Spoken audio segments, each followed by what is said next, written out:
नमस्कार, स्वागत है आपका वंदे मातरम न्यूज पर। आपके साथ मैं हूं शारदा यादव।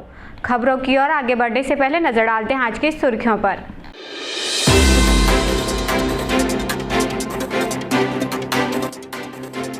जिले की बेटी लखनी साहू ने राष्ट्रीय स्तर पर जिले का किया नाम रोशन।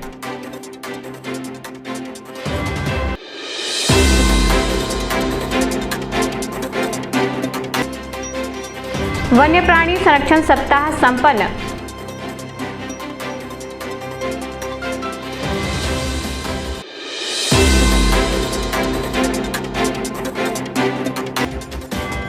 सीएसबी पावर प्लांट से कबाड़ चोरी का मामला आया सामने।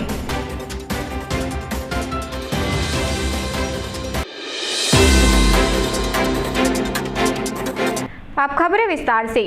आगामी करवा चौथ पर्व को लेकर बाजारों में रौनक बढ़ गई है। 10 अक्टूबर को होने वाले इस व्रत को लेकर महिलाओं में खास उत्साह देखा जा रहा है। शहर के बाजारों में पूजा सामग्री, साड़ियाँ, चूड़ियाँ, साज सज्जा के सामान और छलनी की बिक्री शुरू हो चुकी है। बड़ी संख्या में महिलाएं व्रत की तैयारी में जुटी हुई हैं। पारंपरिक परिधानों और पूजा के सामान की दुकानों में ग्राहकों की भीड़ देखी जा रही है। दुकानदारों के अनुसार इस बार बिक्री में पिछले वर्ष की तुलना में वृद्धि हुई है। इस अवसर पर लोग सजावट और पूजा की विशेष तैयारियों में व्यस्त हैं, जिससे बाजारों में त्योहार जैसा माहौल बन गया है।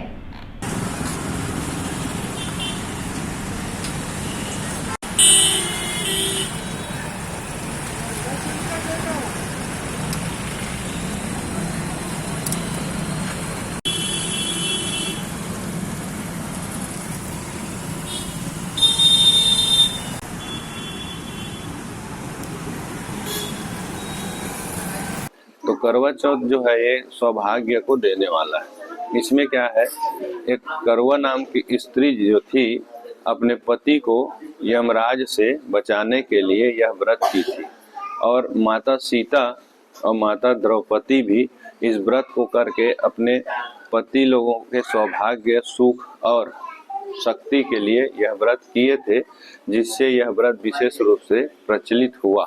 इसमें क्या है, इस व्रत को करने से पति को दीर्घायु की प्राप्ति होती है, और जो माताएं हैं, स्त्रियां हैं, उनको सौभाग्य सुख की प्राप्ति होती है।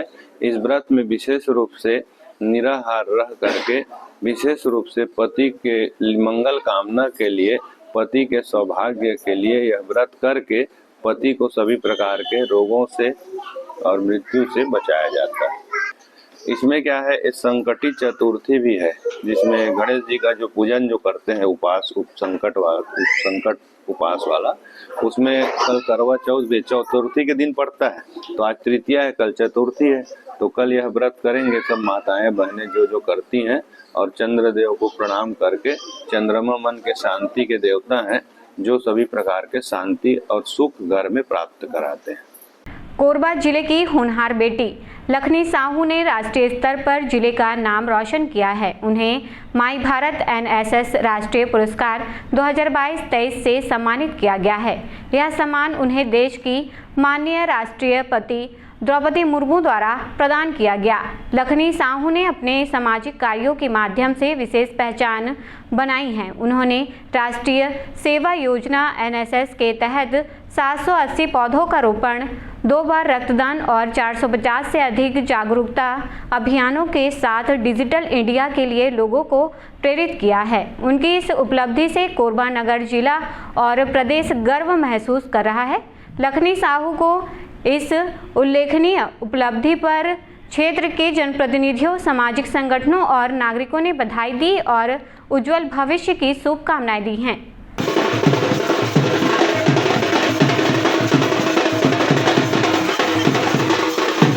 एक बार बंद अंदर नहीं आ जाओ आ जाओ।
ये सम्मानित मिलके और लोगों के द्वारा आज सम्मानित देख कैसा महसूस कर रहे हैं आप? बहुत ही गर्वान्वित महसूस हो रहा है क्योंकि कोरबा क्षेत्र से आज तक कभी किसी को राष्ट्रपति महोदया द्वारा पुरस्कार पाने का सौभाग्य नहीं मिला था और मैं यहाँ की पहली बच्ची हूँ, ये सोचकर मुझे और गर्व महसूस हो रहा है। मेरे पिता श्री चक्रधर प्रसाद साहू, मेरी माता श्रीमती जलबाई साहू, मेरे भाई श्री गोपाल प्रसाद साहू, मेरी बहन श्री धनिशा साहू और मेरे जीजू श्री सनोज साहू, इनका बहुत सपोर्ट रहा है मेरी लाइफ में। इन्होंने बहुत सहायता की, साथ ही साथ पूरे जेलगांव वासी, कोरबा वासी, मेरे भैया के सारे दोस्त जितने भी हैं, सारे परिवारजन, सभी का बहुत शुक्रिया कि उन लोगों ने मेरे ऊपर इतना आशीर्वाद दिया कि मैं इस मुकाम पर पहुंच पाऊं। और सभी का धन्यवाद और मुझे बहुत ही अच्छा महसूस हो रहा है। राष्ट्रपति साहब मिले करके उससे कुछ चर्चा हुई, कुछ खास चर्चा? हाँ जी, राष्ट्रपति महोदया से जब मुझे मिल रहा था मेडल तो उनके साथ ज़्यादा तो वार्तालाप नहीं हुई, लेकिन मैडम ने जय जोहार बोला, जो कि खुद में बहुत गर्व की बात थी कि उन्होंने खुद से जय जोहार बोला, जो कि हमारे छत्तीसगढ़ी में बोला जाता है जब किसी को नमस्ते करते हैं। तो उसके बाद हमारा माननीय जो मनसुख मंडाविया जी हैं मिनिस्टर, उनके साथ हुआ था डिनर का, जिसमें मम्मी पापा भी इन्वाइटेड थे। तो वहाँ हमारी चर्चा हुई, वहाँ मुझे स्पीच बोलने का मौका मिला था, सबसे पहला स्पीच मैंने ही दिया था। तो वो भी मेरे लिए गौरव का पल था कि सारे बच्चों में मुझे चुना गया स्पीच देने के लिए। आगे का सपना क्या रहेगा? आगे बस यही है कि माता पिता का नाम और रोशन करूँ, अपने कोरबा का, पूरे छत्तीसगढ़ का नाम और रोशन करूँ, देश को एक नई दिशा दूँ और सबके लिए एक चेंज बनूँ, ताकि लोगों को मुझसे प्रेरणा मिले मुझे देखकर। सारे लोग खुश हैं यहाँ पे, सभी इंतजार कर रहे थे कब आए और कब उनका स्वागत हुआ, बढ़िया हुआ। हमने खुश हैं, सारे लोग जो है सबका मान सम्मान ऊँचा हुआ, यही हमारी प्रयास मानता। आप कभी सोच रहे थे यहाँ तक पहुँचेगी करके? यहाँ नहीं सोचा था मैं, पर बेटी के माध्यम से बहुत ही गर्व का विषय है ये, खास करके पूरे कोरबा जिले के लिए गर्व का विषय है। जेलगांव चौक का तो मतलब क्या कहना, सारे लोग यहाँ के इतने उत्साहित हैं, सब इनका इंतजार कर रहे कब आए तो इसका स्वागत करें और इतना अच्छा क्षण है ये कि हम उसके बयान नहीं कर पाए। वन विभाग कोरबा द्वारा वन्य प्राणी संरक्षण सप्ताह 2 अक्टूबर से 8 अक्टूबर तक चलाया गया, जिसके तहत विभिन्न स्थानों में लोगों को वन्य जीवों के संरक्षण के प्रति जागरूक किया गया है। न्यू एरा पब्लिक स्कूल में भी संरक्षण सप्ताह के तहत बच्चों को वन्य प्राणियों की जानकारी प्रदान की गई, जिसमें बच्चों ने उत्साहपूर्वक भाग लिया और अपनी जिज्ञासा अनुसार सभी ने सवाल पूछे। वन विभाग की एसडीओ ने कहा कि वन्य प्राणियों का संरक्षण वनों के संरक्षण के लिए बेहद जरूरी है। After the independence, Dear friends, we do not have these plant stands where with the wildlife hideout. They are okay. What they require? They require a classification system. आप लोग बायोलॉजी में पढ़े हो, इससे पहले भी पढ़े होंगे हायरार्किकल क्लासिफिकेशन। आप हायरार्की में जाओगे तो ह्यूमन से। आज वन्य जीव सप्ताह का आखिरी समापन का दिन था। 2 से लेकर 8 अक्टूबर के बीच में हम वन्य प्राणी सप्ताह मनाते हैं। तो समापन के अवसर पर प्रोग्राम हमने न्यू एरा स्कूल में रखा। यहाँ पर 11th-12th के 300 बच्चों ने प्रोग्राम अटेंड किया और थ्रू पीपीटी और सर के गाइडेंस में बहुत सारी नॉलेज उनको दिया गया। फ़ोटोज़ वीडियो देख के उनको बहुत इंटरेस्ट आया और वन्य प्राणियों के संरक्षण के विषय में उनको बताया गया और वो काफ़ी उत्साहित थे इससे देख के। और उन्होंने कहा है कि वो सब जो है वन्य जीवों के बारे में ज़्यादा से ज़्यादा जानकारी और लेंगे और उनके संरक्षण के लिए बच्चे भी आगे जाके काम करेंगे। वन्य प्राणियों का संरक्षण जो है हमारे वनों के संरक्षण के लिए बहुत ज़रूरी है। वन का संरक्षण वन्य प्राणियों से ही होता है और वन्य प्राणियों का संरक्षण वन से होता है, तो दोनों जो है वो एक दूसरे से लिंक है। तो इसलिए हमें इनका संरक्षण करना चाहिए, यही हमारा भविष्य है, इनका संरक्षण ही। राष्ट्रीय स्वयंसेवक संघ द्वारा राजस्व कॉलोनी रामपुर और हाउसिंग बोर्ड कॉलोनी परिसर में पथ संचलन का आयोजन किया गया। इस अवसर पर संघ के सभी सदस्य पारंपरिक गणवेश में कतारबद्ध होकर पथ संचलन में शामिल हुए और बैंड बाजे के साथ कॉलोनी परिसर का भ्रमण किया। कार्यक्रम के दौरान अनुशासन और संगठन की झलक स्पष्ट दिखाई दी। पथ संचलन को देखने के लिए कॉलोनी के लोगों की भीड़ बड़ी संख्या में जुट गई।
लायंस स्कूल टीपी नगर में जन जागरूकता अभियान का आयोजन किया गया, जिसमें लगभग 250 छात्र छात्राओं ने उत्साहपूर्वक भाग लिया।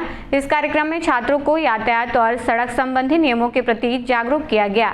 आयोजन के दौरान पुलिस ने छात्रों को दैनिक जीवन में यातायात नियमों के महत्व के बारे में जानकारी दी। कार्यक्रम का उद्देश्य विद्यार्थियों में यातायात के प्रति सजगता और जिम्मेदारी की भावना विकसित करना रहा। सर्वप्रथम कितने के घर में बाइक नहीं है, किनके घर में बाइक नहीं है, 1 2 5 6 7 8 9 10 काफी होते हैं, ठीक है।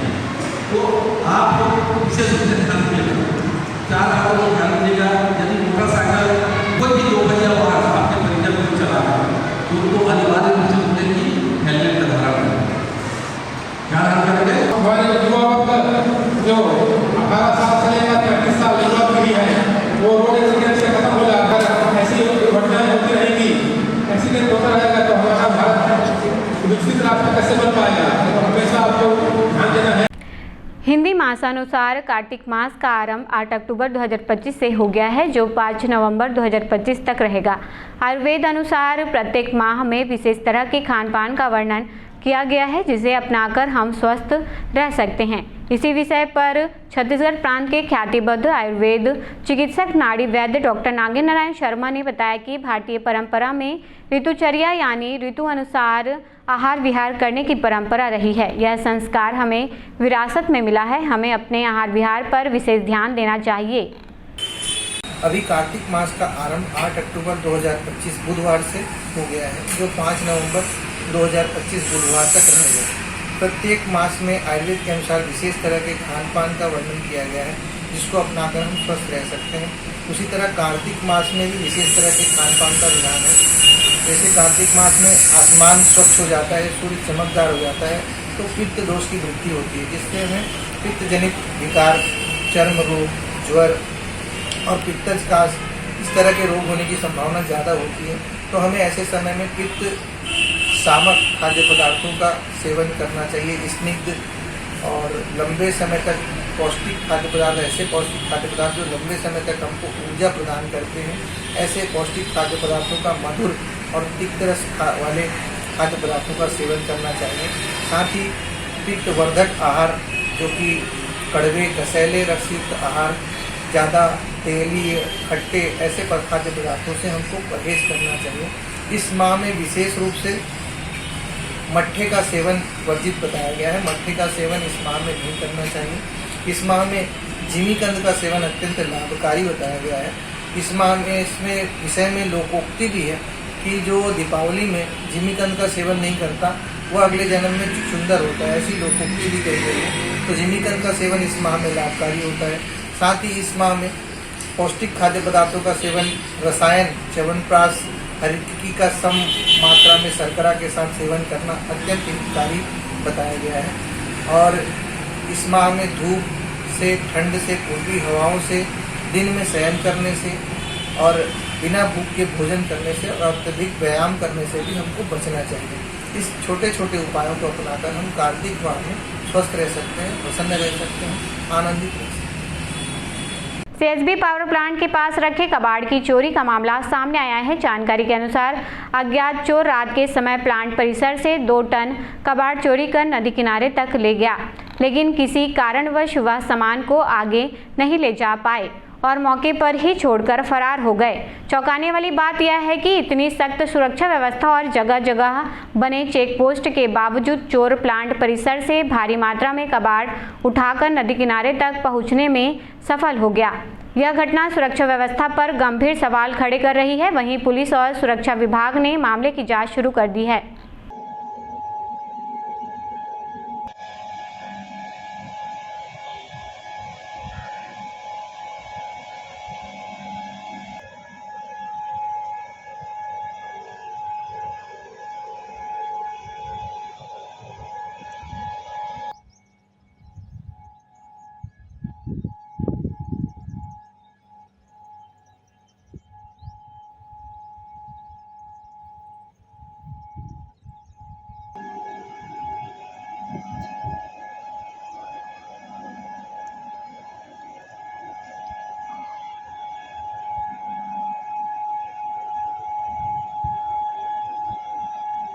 रामपुर बस्ती स्थित हनुमान मंदिर के पास बड़े धूमधाम से दशहरा पर्व के अवसर पर रावण दहन कार्यक्रम का आयोजन किया गया। इस आयोजन में क्षेत्र के आम नागरिक बड़ी संख्या में उत्साहपूर्वक रावण दहन कार्यक्रम में शामिल हुए।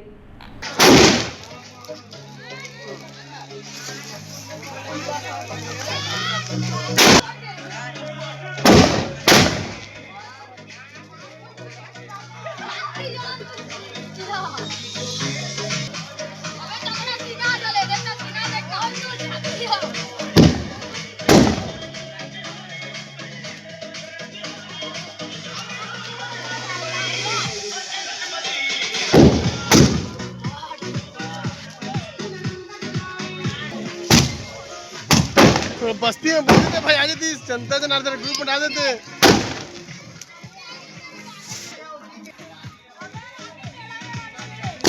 ये दे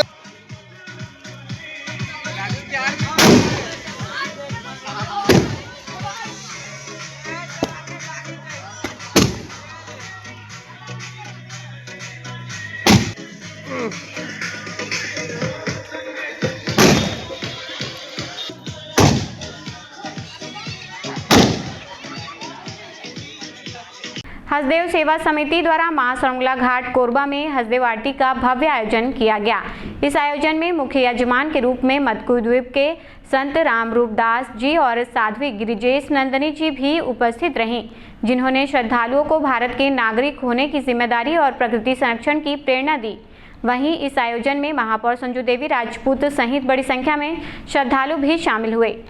साध्वी गिरिजेश नंदनी जी ने कहा कि वर्तमान समय में लोग अपनी पहचान खो चुके हैं और नकल की प्रक्रिया अपना रहे हैं।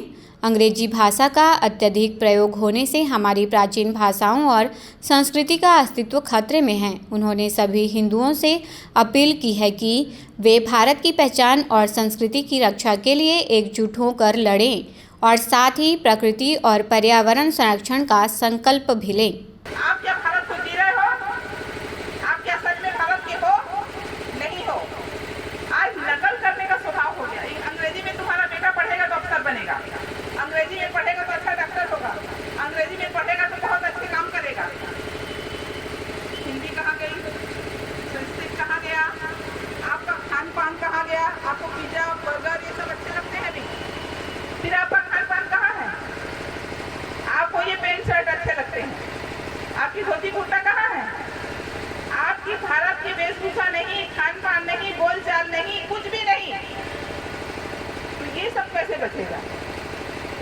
ये कैसे बचाओगे? अपनी पहचान तो तुम खो दिए। जब अपनी पहचान ही बाकी नहीं रही तो बाकी क्या बाकी रहेगा? याद करो, स्वयं के गौरव के बिना जीवन नहीं है। अपने गौरव को, अपनी गरिमा को, अपने सम्मान को बचाना सबसे पहले जरूरी है। अगर आप अपना गौरव, अपना सम्मान, अपनी महिमा, अपना मानदंड नहीं बचा पाए तो ये देश फिर से गुलाम बनेगा। बार बार एक विषय आ जाता है मेरे मुंह से, अभी ये उसको झेल रहे हैं। मिशन का बहुत बड़ा काम इनके द्वीप में चल रहा है, उस पर अभी इनके कारण रोक लग गया। इनका परिश्रम रंग लाया, इसलिए उसमें रोक लगा। और अभी कितना परिश्रम वो कर रहे हैं, कितना कठिन, इसलिए तो महात्यागी नाम मिल गया उन्हें। पर हम क्या कर रहे हैं? एक किसी व्यक्ति के करने से कभी किसी काम में लाभ नहीं होता, उसमें सहयोग करना पड़ता है सबको। यदि मैं जान गई कि मंदू में ये कठिनाई है, ये परेशानी है, तो एक एक हिंदू को लगना चाहिए, उसे प्राण से लगना चाहिए। इस समय हमारा धर्म खतरे में है, हमारी संस्कृति खतरे में है, हमारा जीवन खतरे में है। हम मरने के कगार पे खड़े हैं और फिर भी हमको सुख चाहिए, भोग चाहिए, मौज चाहिए। ये नहीं चलेगा। इसलिए आज आप लोग इस संकल्प दिवस में संकल्प करो, यदि ये सब बचाना है, प्रकृति बचाना है, पर्यावरण से हमको प्रदूषण हटाना है, तो आज यहाँ से संकल्प करके जाओ कि पहले तुम्हारे अंदर जो प्रदूषित वातावरण है उसको ठीक करो, भारत की पहचान को बचाओ, भारत की संस्कृति को जियो, भारत की पहचान को फिर से नया रूप दो। ये फुल पैंट पहनकर नया रूप नहीं बनेगा। अभी मैं संग में फुल पैंट देख करके मुझे हाथ लग गया, मुझे संकोच हो गया, मुझे शर्म आ गई। हमारी पहचान क्या? मैं आप सबसे एक ही संकल्प चाहती हूँ जल भी बचेंगे, प्रकृति भी बचेगी, आपका धर्म भी बचेगा, आपकी संस्कृति भी बचेगी। हम जितने सुविधाभोगी बनेंगे, आप जितने सुविधाभोगी बनोगे, जल ही नहीं पूरी प्रकृति प्रदूषित हो रही है। सिर्फ जल प्रदूषित हो रहा है ऐसा नहीं है, प्रकृति ही प्रदूषित हो रही है। हम क्या कर रहे हैं? क्या हम प्रकृति को सुधारने का प्रयास कर रहे हैं? नहीं कर रहे हैं। बड़े बड़े उद्योग, बड़े बड़े कारखाने, हमको सारी सुविधाएं अपने घर में चाहिए। पहले ऐसा था क्या? नहीं था। मेरा मानना ऐसा है कि आप प्राचीन की तरह यदि सब कुछ ठीक चाहते हैं तो प्राचीन की तरह जीवन जीना सीख जाओ। जब तक आप ये जीवन जीना नहीं सीखोगे तब तक कुछ सुधार नहीं होगा। आज प्रकृति की हवा से आपको बैर है। क्या चाहिए आपको? पंखे चाहिए, कूलर चाहिए, और उससे भी ज्यादा बढ़ गए तो क्या चाहिए? ऐसे चाहिए। पैसे हैं हमारे पास तो पैसे का दुरुपयोग भी है, सदुपयोग नहीं है। ये जो आज भैया कह रहे हैं कि महापौर के द्वारा इतना पैसा इस काम के लिए राशि रखी गई, मैं आप सबसे पूछती हूँ, क्या हम अपने घर की सफाई करते नहीं? क्या हम अपने घर को सुरक्षित रखना चाहते नहीं? क्या हम अपने बच्चों के भविष्य को बनाना चाहते नहीं? क्या ये देश हमारा, ये घर हमारा, ये नगर हमारा, ये नदी हमारी, हमको भीख क्यों मांगना पड़ता है? क्यों हम गंदगी फैलाते हैं? क्यों हम उसको साफ रखने की कोशिश नहीं करते हैं? क्यों हम उसको अच्छा बनाने की कोशिश नहीं करते हैं? आज जो कुछ भी गंदगी फैली हो आप सबके कारण फैली है। आप सब इसके दोषी हो। आप सब इसको मानो या ना मानो, पर है दोषी आप। मैं बहुत सारी चीजों से नाराज हूँ। मैं बहुत सारी बातों को बोलना नहीं चाहती। अभी मुझे मेरे बच्चे मना करते हुए आ रहे थे कि आप जो विषय है आप उसी विषय को रखना, बाकी इधर मत बोलना। पर क्या करें, मुझे तो क्रोध आ जाता है। आप लोग को मेरा परिचय बताए होंगे ना, मैं दुर्गा वाहिनी में काम कर रही हूँ। दुर्गा का स्वरूप क्या? आप बताओ। जहाँ भी गलत हुआ वहाँ शस्त्रधारिणी दुर्गा प्रकट हुई या नहीं? हुई ना? आप जो नवरात्रि में पूजा करते हैं, शस्त्रधारिणी दुर्गा की पूजा करते हैं या नहीं? करते हैं। पर हम स्वयं क्या कर रहे हैं नहीं देखें। नवरात्रि में दुर्गा से हमारी अपेक्षा क्या है ये हम देखते हैं। हम स्वयं क्या कर रहे हैं ये हम नहीं देखते। ये जो भूल है उसको ठीक करने की आवश्यकता है। कार्यक्रम में मुख्य यजमान के रूप में श्री हरिहर क्षेत्र केदार मदकू द्वीप के संत रामरूप दास महात्यागी जी उपस्थित रहे। संत रामरूप दास महात्यागी जी ने कहा कि हमें यह संकल्प लेना चाहिए कि कोरबा की इस पावन भूमि को स्वर्ग समान बनाएंगे। उन्होंने पर्यावरण की गंभीर समस्या पर भी चिंता व्यक्त की और कहा कि अगर हमने अब ध्यान नहीं दिया तो स्थिति विकराल रूप ले सकती है। कार्यक्रम में महापौर का भी स्वागत किया गया। संत रामरूप दास महात्यागी जी ने सभी से प्रकृति को सहेजने और स्वच्छता बनाए रखने की अपील भी की। एक बार ऐसा हुआ, ऐसे एक सभा चल रही थी तो मंच पर जो संत थे उन्होंने सबसे पूछा कि स्वर्ग कौन कौन जाना चाहता है, हाथ खड़े करिए। तो जितने लोग बैठे थे लगभग सब लोगों ने हाथ खड़ा किया। एक व्यक्ति का हाथ ऊपर नहीं आया।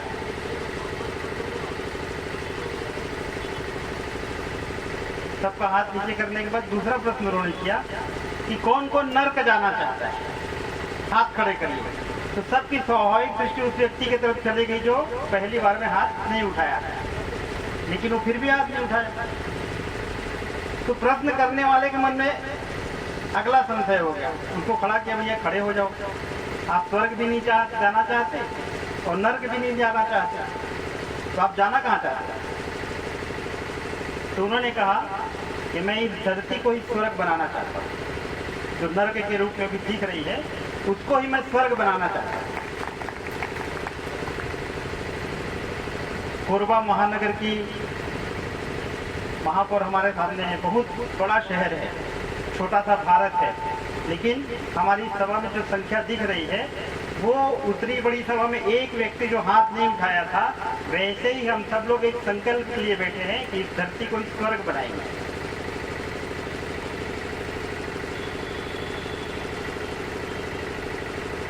पर्यावरण की समस्या हम सबके सामने है,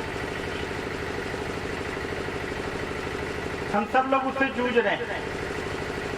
अभी वर्तमान की जो स्थिति है आगे और भयावह होने वाली है।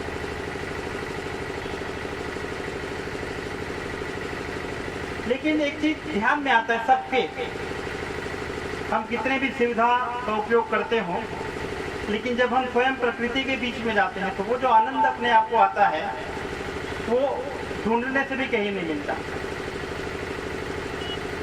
मत्स्यद्वीप के बारे में दीदी बता रही थी, लोग मत्स्यद्वीप जाते हैं, नदी को पार करना पड़ता है, बाढ़ है तो नाव से जाना पड़ता है, फिर बड़े पेड़ों का जंगल है, वहाँ कोई किसी प्रकार की कोई बस्ती नहीं, क्योंकि नदी के बीच का आइलैंड है, छोटी सी कुटिया बनी है बांस की, लाइट रहती नहीं इसलिए पंखा चलेगा नहीं, लगा तो है चलता नहीं, तो प्रकृति की हवा चलती है। और उस स्थान का जो आध्यात्मिक हो रहा है, तो उत्खनन से जो मंदिर निकले हैं वो 1100 वर्ष पुराने हैं, मतलब 700-800 साल तक उसमें पूजा हुई होगी, फिर कोई बाढ़ आया होगा, तूफान आया होगा, उसके कारण मंदिर दब गए। तो 500 साल जिस स्थान पे पूजा हो उसका ओरा जो वहाँ पे ध्यान में आता है वो अपने आप को मन को शांति देता है, तो लगता है कि यहाँ पर कुछ दिन रहें। अभी दीदी कुछ बोल रही थी तो मुझे लगता है मत्स्यद्वीप में 2-4 दिन आके रहो, लेकिन जिम्मेदारी इतनी है आश्रम की कि सोचना पड़ता है। तो प्रकृति के बीच में जब जाते हैं तो जो आनंद आता है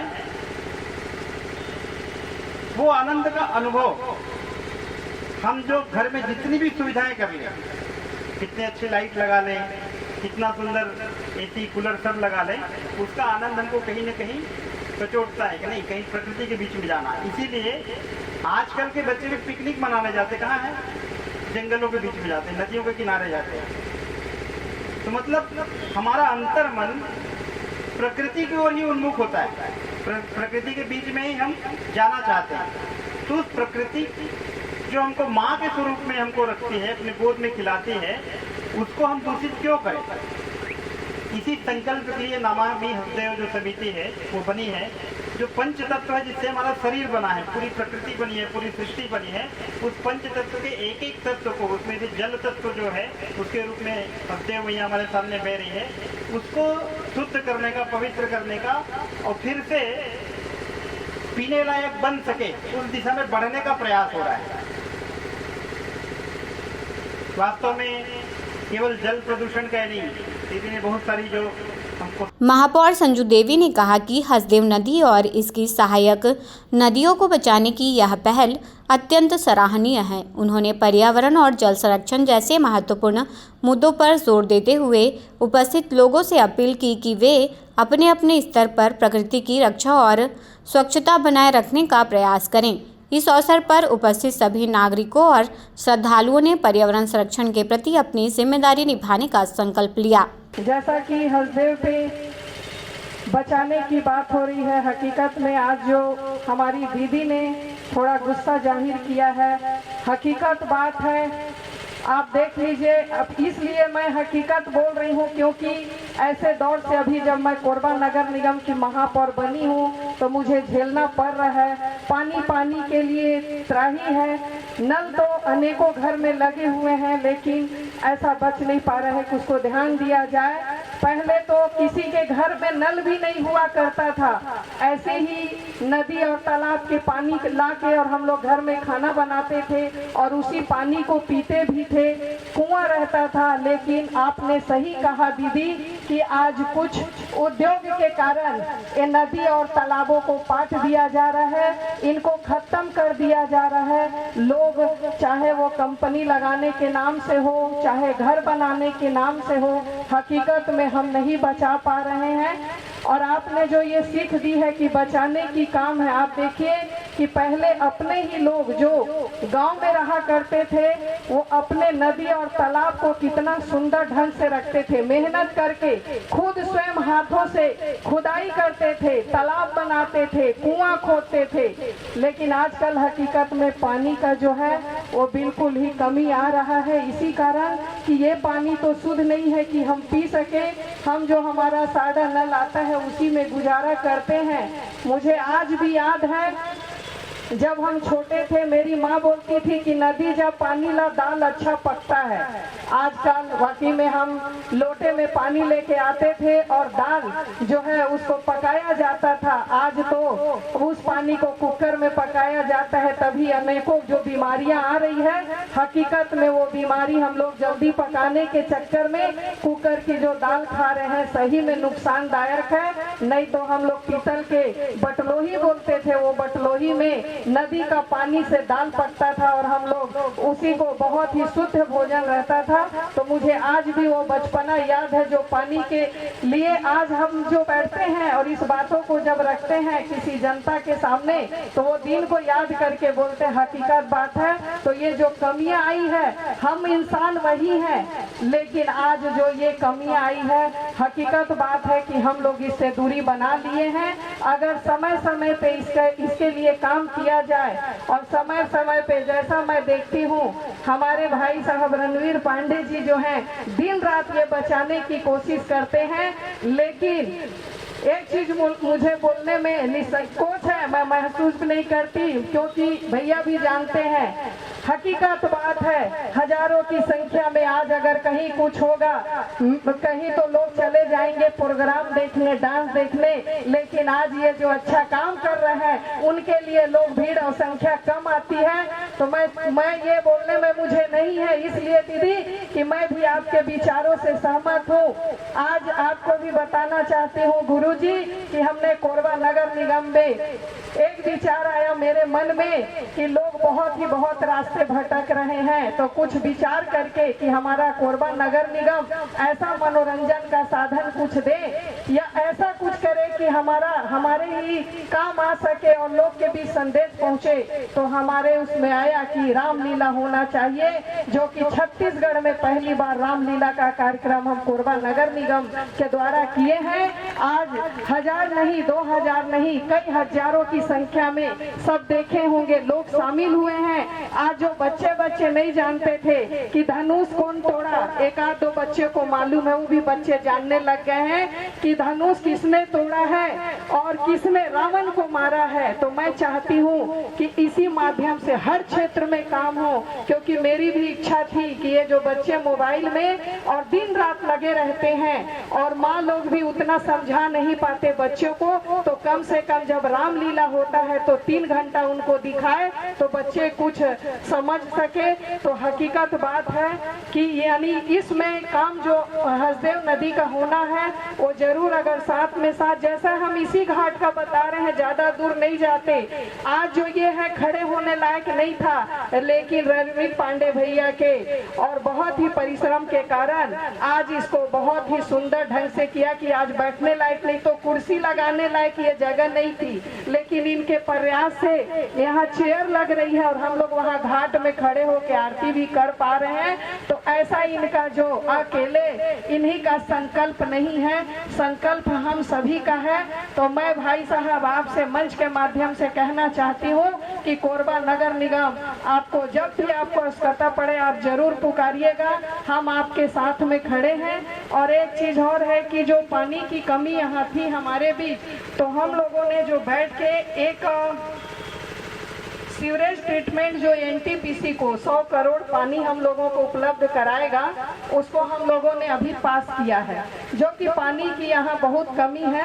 हम जब गर्मी का माह आता है तो पानी के लिए यहाँ के लोग बहुत तरसते हैं, तो हमें ऐसा यहाँ मिल सके तो उनको 100 करोड़ एनटीपीसी हसदेव नदी के पानी का सप्लाई करके और हमें पानी देगी, इस पे हम लोगों ने उनको काम दिया है। इसलिए कि बहुत तरह मचा रहता है गर्मी के समय में, तो मुझे भी लगा नहीं, इस पे बिना सोचे समझे काम करना चाहिए, तो उसको हमने पास करके दिया है। तो ये भी बहुत बड़ा, अगर हमारे बीच ये काम आता है तो पूरे कोरबा शहर में पूरे पानी की कमी नहीं आएगी। हसदेव आरती कार्यक्रम ने न केवल धार्मिक आस्था का संदेश दिया, बल्कि समाज में नागरिक जागरूकता, संस्कृति संरक्षण और पर्यावरण के प्रति जिम्मेदारी का भी पाठ पढ़ाया। संत रामरूप दास महात्यागी जी ने कोरबा की पवित्र भूमि को स्वर्ग समान बनाए रखने का संकल्प दिलाया। साध्वी गिरिजेश नंदनी जी ने भारत की पहचान और संस्कृति की रक्षा तथा पर्यावरण संरक्षण पर जोर दिया और महापौर संजू देवी ने हसदेव नदी और सहायक नदियों के संरक्षण की आवश्यकता पर प्रकाश डाला। इस भव्य आयोजन ने सभी उपस्थित लोगों को संस्कृति, प्रकृति और समाज के प्रति जिम्मेदार होने की प्रेरणा दी और पर्यावरण एवं जल संरक्षण के प्रति जागरूकता बढ़ाने में अहम भूमिका निभाई। अब वक्त हो चला है हमारे खास और ज्ञानवर्धक कार्यक्रम पूछो तो जाने का। यहाँ आम जनता से जुड़ने का हमारा प्रयास है, जिसमें हर क्षेत्र से सवाल पूछे जाएंगे और सही जवाब देने वालों को दिया जाएगा आकर्षक उपहार।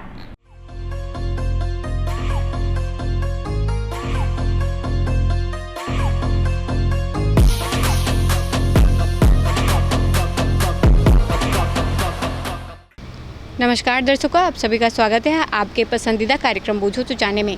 आज का हमारा सवाल है कि संयुक्त राष्ट्र में सबसे पहले हिंदी में किसने संबोधन किया था।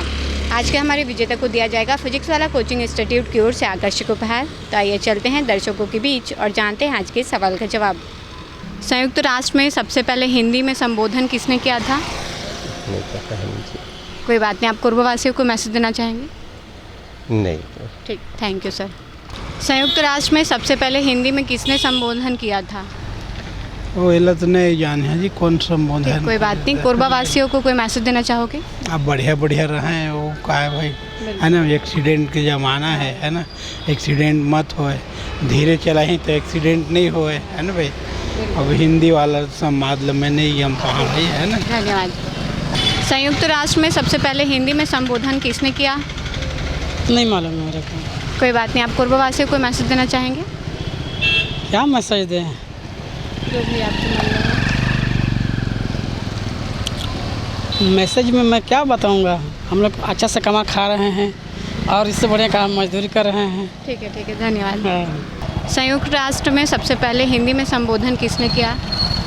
पता नहीं। कोई बात नहीं, आप कोरबावासियों को मैसेज देना चाहेंगे? मैं तो खुद नया हूँ। Thank you. संयुक्त राष्ट्र में सबसे पहले हिंदी में संबोधन किसने किया था? क्या दीदी? संयुक्त राष्ट्र में सबसे पहले हिंदी में संबोधन किसने किया था, पता है? नहीं। ठीक, कोई बात नहीं, ठीक है, थैंक यू।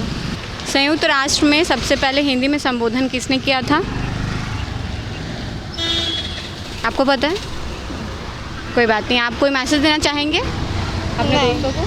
नहीं। ठीक, कोई बात नहीं, थैंक यू। संयुक्त राष्ट्र में सबसे पहले हिंदी में संबोधन किसने किया? नहीं पता। कोई बात नहीं सर, आप कोरबावासियों को मैसेज देना चाहेंगे? बस यही मैसेज देना चाहते हैं कि ग्रीन्स अच्छे से रहिए, साफ़ सुथरा रहिए, हमेशा अपने आसपास के जो गंदगी को उसको साफ रखिए, बस। Thank you sir. संयुक्त राष्ट्र में हिंदी में सबसे पहले संबोधन किसने किया था? ये तो हमको भी मालूम नहीं है। ठीक, कोई बात नहीं, आप कोरबावासियों को मैसेज देना चाहेंगे? दे देंगे, बिल्कुल। बताइए।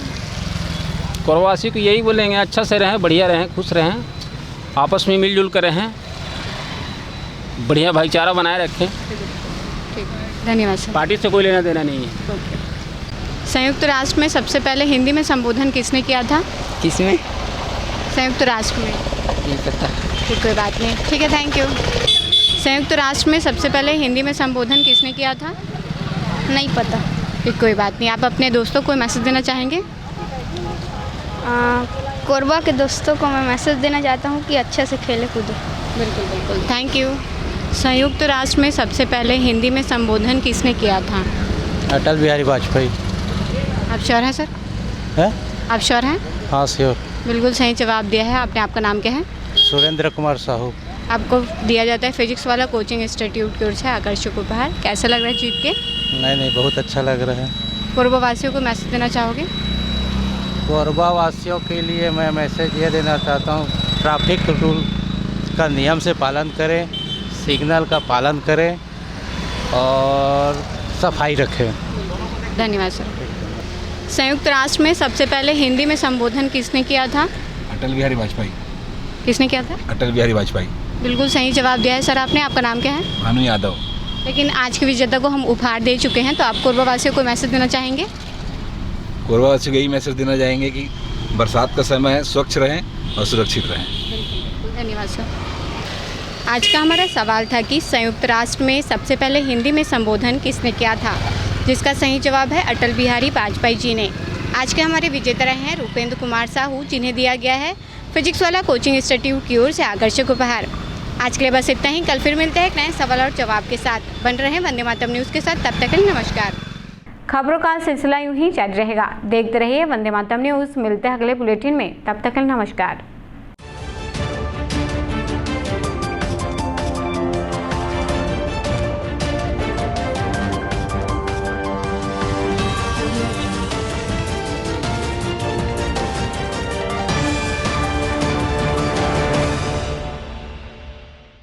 क्रॉसलैंड में आपका स्वागत है। यात्रा सिर्फ जगह देखने का नाम नहीं, ये वो पल हैं जो परिवार के साथ बिताए जाते हैं। ये वो यादें हैं जो जीवन भर साथ रहती हैं। क्रॉसलैंड हॉलिडेज अब आपके अपने शहर कोरबा में। हम आपको लेकर चलते हैं भारतवर्ष के हर कोने में। धार्मिक स्थल हों, ऐतिहासिक धरोहरें हों या रोमांचक पर्यटन स्थल। और अगर आपका मन भारत से बाहर घूमने का हो तो उसका इंतजाम भी हम पूरे दिल से करते हैं। पासपोर्ट और वीजा की सारी परेशानी भूल जाइए, क्योंकि समाधान और सुविधा सब कुछ है क्रॉसलैंड के साथ। हम सिर्फ ट्रिप नहीं बल्कि यादगार यात्राएं और रिश्तों में नई ताजगी देते हैं। यहाँ हर कदम पर मिलेगा नया अनुभव, हर मोड़ पर रोमांच और हर पल में कुछ खास, क्योंकि आपकी यात्रा हमारी जिम्मेदारी है।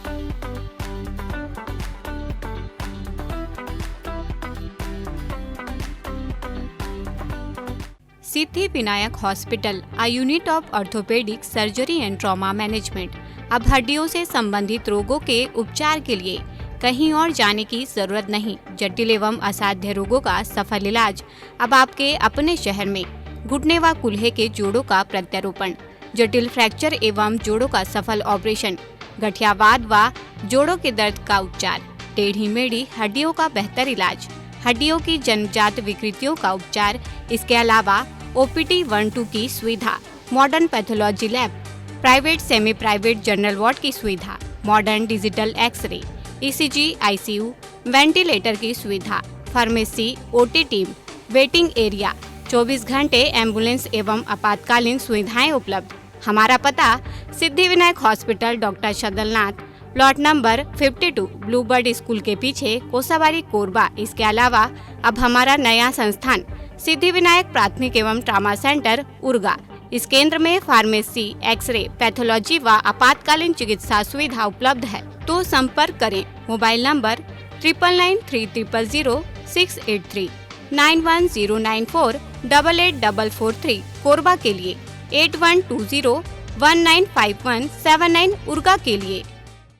हेलो फ्रेंड्स, दोस्तों अगर आप भी अब 2025 में अपने घर में 3 किलोवाट यानी कि 3000 वाट का कंप्लीट सोलर सिस्टम लगवाने का प्लान कर रहे हैं या फिर लगवाने जा रहे हैं, तो आप 100% सही डिसीजन ले चुके हैं।